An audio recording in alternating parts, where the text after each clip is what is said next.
Hello. Hello, अस्सलाम वालेकुम। वालेकुम सलाम। कौन बोल रहे हैं? यहाँ कर्नाटक से शिवमोगा डिस्ट्रिक्ट कर्नाटक से? शिवमोगा डिस्ट्रिक्ट से बात कर रहा हूँ मौलाना। शिमोगा। हाँ, क्या जानते नाम हो है? आप? क्या नाम है आपका? मेरा नाम अब्दुल रहीम है। जी जनाब, फरमाए।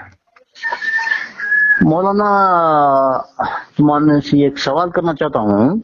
जी।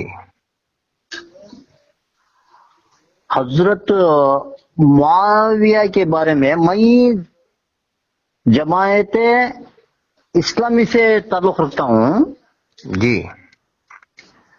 हजरत मुआविया रजी अल्लाह तआला अन्हु बोलना जायज है या सिर्फ मुआविया बोलना जायज है? सिर्फ और सिर्फ मुआविया इब्ने अबी सुफियान कहना सही है।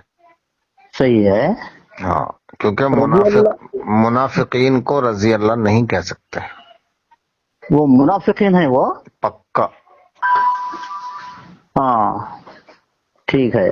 जी। फिर बहुत से हदीसों में उनका बहुत नाम है ना, हजरत रजी अल्लाह तआला अन्हु करके। तो वो रिवायतें झूठी हैं। हाँ, ये सुन्नी जमात बहुत मानते हैं ना उनको। ये अहले बैत की जिद में मानते हैं, क्योंकि जो अहले बैत का जितना बड़ा दुश्मन होगा ये लोग उसकी ही ज्यादा तारीफ करते हैं। अहले बैत का बहुत बड़ा दुश्मन था क्या वो आदमी? हाँ, सबसे बड़ा जाहिरी दुश्मन जो था वो मुआविया ही था, इसलिए कि हुजूर हाँ सल्लल्लाहु अलैहि वसल्लम का भी नाफरमान था वो। हाँ हुजूर हाँ ने उसको बुलाया हजरत अब्दुल्ला इब्ने अब्बास के जरिए। हाँ, तो बोलिए। जब हजरत अब्दुल्ला इब्ने अब्बास मुआविया को बुलाने के लिए गए कि चलो तुझे रसूल बुला रहे हैं, तो हाँ, उसने रसूल के का कहा नहीं माना और इनकार कर दिया कि मैं खाना खा रहा हूं, मैं नहीं आऊंगा।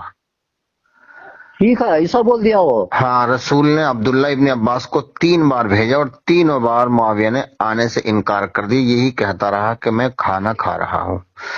फिर हुजूर हाँ सल्लल्लाहु अलैहि वसल्लम ने उसको बद्दुआ दी कि अल्लाह ताला इसका कभी पेट न भरे। हाँ हाँ तो उसका कभी पेट ही नहीं भरा, खाते खाते वो थक जाता था और उसका हाँ पेट नहीं भरता था।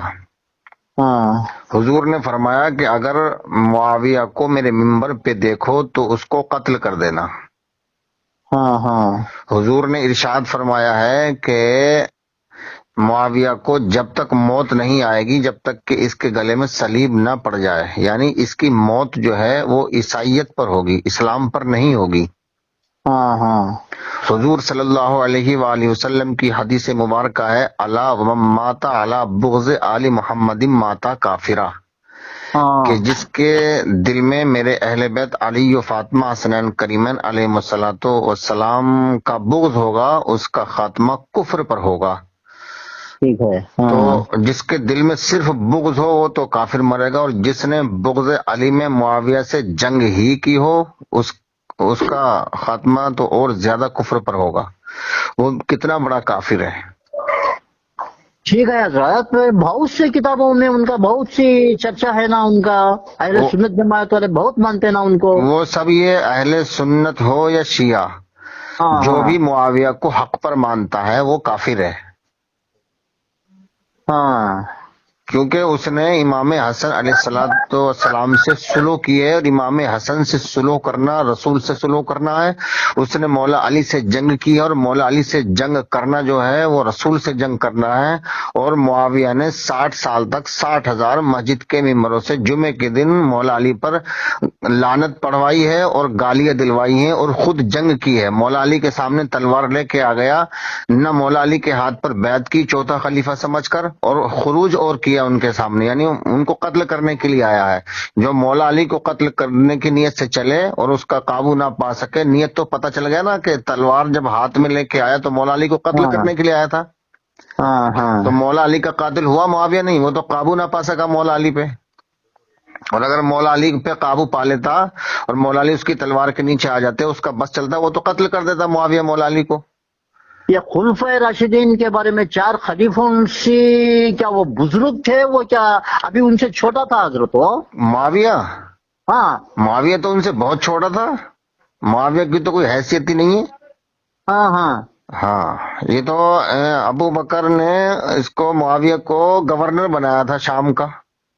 شام کا گورنر بنایا تھا حضرت ابو بکر صدیق نے. ہاں اور اس کا ٹرانسفر نہیں کیا نہ ارے پہلی نہیں ہاں نہیں یہ حضرت، اور ایک سوال، ہاں حضرت علی کو قتل کرنے کے بارے میں سوچا تھا تو حضرت ابو بکر کیوں مان گئے اسے گورنر بنانے کے لیے؟ نہیں ابو بکر کا بھی انتقال ہو گیا تھا نا. حضرت ابو بکر کا پردہ فرمے کے بعد میں. ہاں ہاں ہاں ابو بکر کا بھی انتقال ہو گیا، عثمان غنی کا بھی، اور ہاں، حضرت عمر کا یہ بھی. چوتھے خلیفے حضرت علی. ہاں جب چوتھے خلیفہ مولا علی بنے، ان کے انتقال کے بعد ہی تو مولا علی بنے ہیں. ہاں ہاں ہاں تب یہ 3 خلیفاؤں کو اس نے مانا، چوتھے خلیفہ کو نہیں مانا. ہاں تو جو پہلے کو نہ مانے وہ بھی کافر، جو دوسرے کو نہ مانے وہ بھی کافر، جو تیسرے کو نہ مانے وہ بھی کافر، جو چوتھے کو نہ مانے وہ بھی کافر.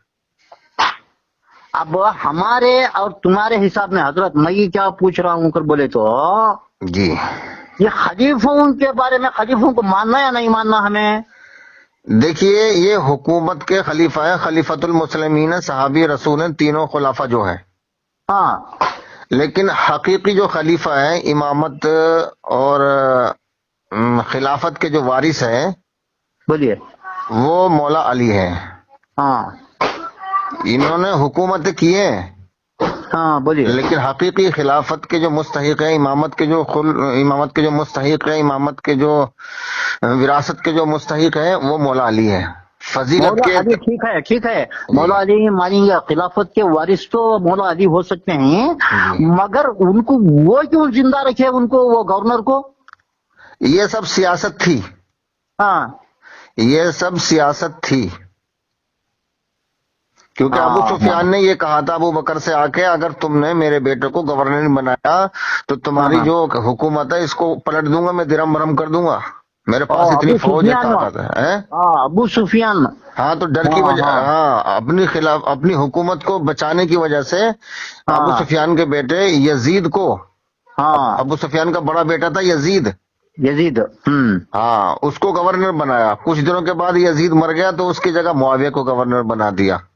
ہاں تو حضرت ابو بکر نے اپنی حکومت بچانے کے ڈر کی وجہ سے ابو سفیان کے کہنے سے معاویہ کو اور یزید کو شام کا گورنر بنا دیا تھا. ہاں ہاں یہ ہاں وجہ ٹھیک ہے تھی. حضرت. اور ایک بات کیا ہے کہ بولے تو جی مجھے تھوڑا ذرا ارجنٹ ہے، کیا کہ کون کیا آیا ہے ایک آدمی ان سے ملنے کے لیے، میں تم سے تفصیل کے ساتھ بات کرنا چاہتا ہوں. آپ میرا فون اٹھا، شام میں فون کرتا ہوں، اور بہت بڑی جی گفتگو کرنے ٹھیک کی ہے ہے، ٹھیک ہے ٹھیک ہے ٹھیک ہے. بہت معلومات کرنے کا ہے.